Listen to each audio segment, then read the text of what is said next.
Okay. The experiment is finding out the refractive index of this prism. So for that, we keep a prism on the paper.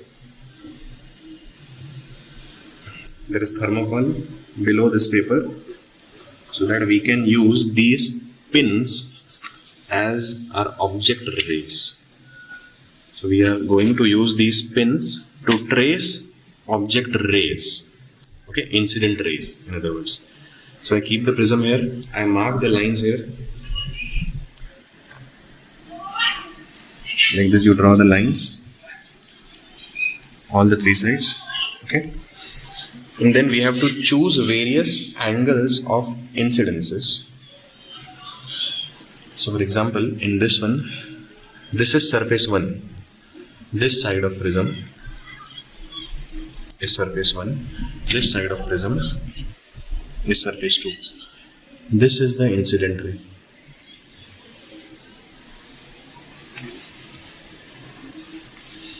This is the normal at surface 1. So the incident ray can be observed from the other side. So these two yellow pins have to be observed from the second surface, and then the image ray has to be traced. So I am keeping same colors. So I am holding these two pins in my hand. These are the object rays. On this side, I have to trace the image ray. Okay, so let's see.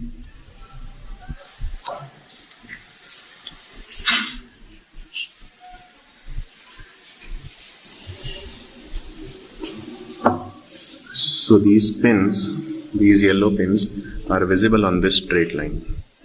I've already marked the straight line. Then we have to use the pins. So this is pin 1.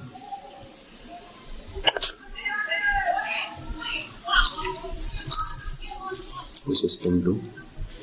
So now all these 4 pins are in the same line. Okay. So these are the image pins. So all these 4 pins are in the straight line. So these 2 pins, they are actually here, but their images are here. So from here we can see the deviation. So this is the incident ray. It goes to the normal on surface 1. On the second surface, this is the emergent ray. So this is the emergent ray. Now we can take the prism away. At the point where the emergent ray is coming out, we have to draw normal here. Using the protractor, we have to measure. We decide the angle of incidence prior itself. So I have kept the angle of incidence here to be 49 degree. So I measure the angle of emergence here. So we can take these yellow pins out too. Okay, everybody here is understanding? Yes, sir. Okay. So we have to measure the angle between this normal of surface 2 and the emergent ray. The normal of surface 2, the perpendicular to this surface, and the emergent ray. Fine? I've already measured this angle. So even this angle is a little less than 50. So this is 0, 10, 20, 30, 40, 50. So it's actually 49.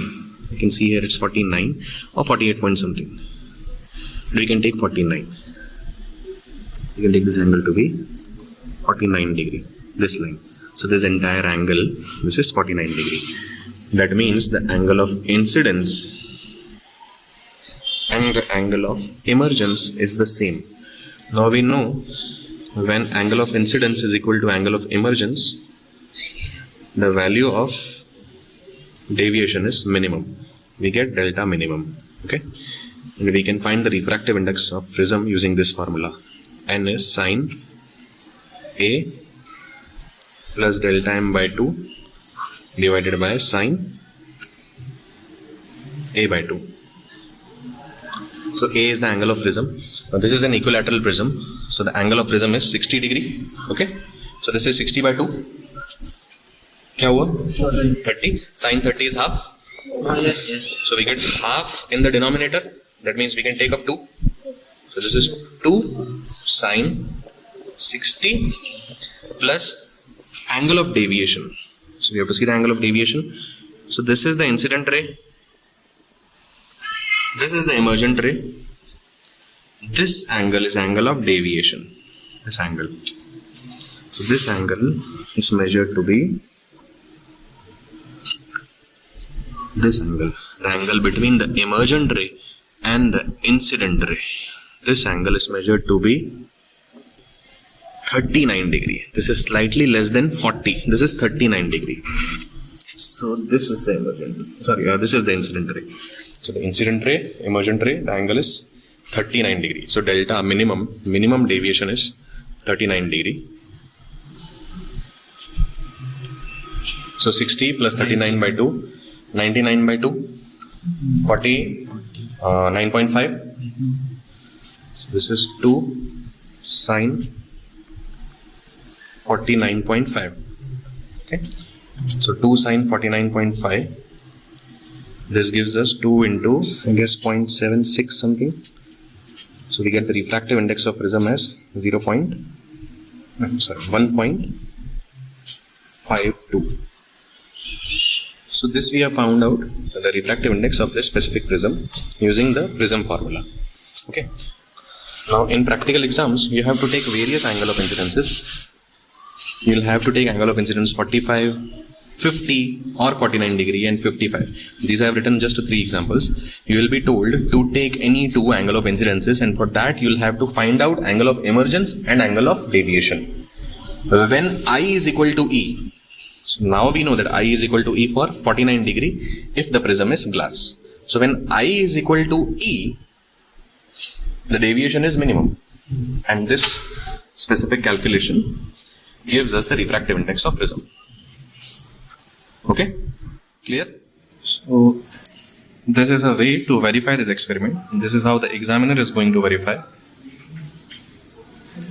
whether your object rays match the image rays or not.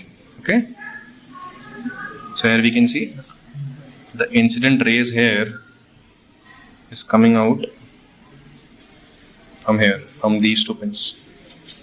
Okay. Unfortunately, students are not allowed to use the laser lights. The examiner is going to use this to verify the experiment for you.